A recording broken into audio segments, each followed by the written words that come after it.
қарсы коммунистік ағымында әлемге таратпауға КСРО күшін сатып қалуға тырысты. ақш пен батыс еуропа елдері КСРО-ға социалистік қарсы тұру үшін НАТО соғыс бөлігіне кірікті болды. Және КСРО-ның жүргізген саясатына батыс елдері әртүрлі көзқарас танытты. Және олар екінші дүние соғыстан кейін соңғы осы артылғанда дүние өз дамуында жаңа бір дәуірінде болып өзгерді. Және адамзат баласының тарихында ең сұрапыл, ең ауыр соғыс аяқталды.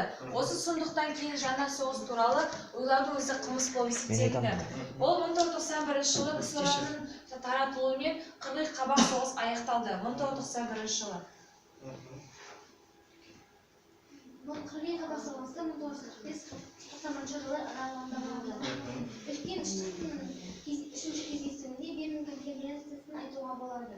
Онда үштік семинардың Берлин жанында Потсдам қалашығында 17 шілдеде 2 тамыз аралығында 1940 жылы конференция өтті. Сол конференцияда 1991 жылы КСРО-ның таралуымен қырғыз қабақ соғысы аяқталды. КСРО-ның жүргізген саясатына батыс елдері әртүрлі көзқарас қалыптасты. Яғни көзқарас дегенде жақсы және жаман жағын әркім өз несін білдіріп кеткен болады. Берлин конференциясы Париж конференциясының сияқты жүйбек болған жоқ. Яғни мемлекет арасында түсініспеушіліктер де болды. Себебі ешкімнің бітім жасалмайтын еді. Германия оккупация барысында оны территориясына билікті төртемаға бөлді.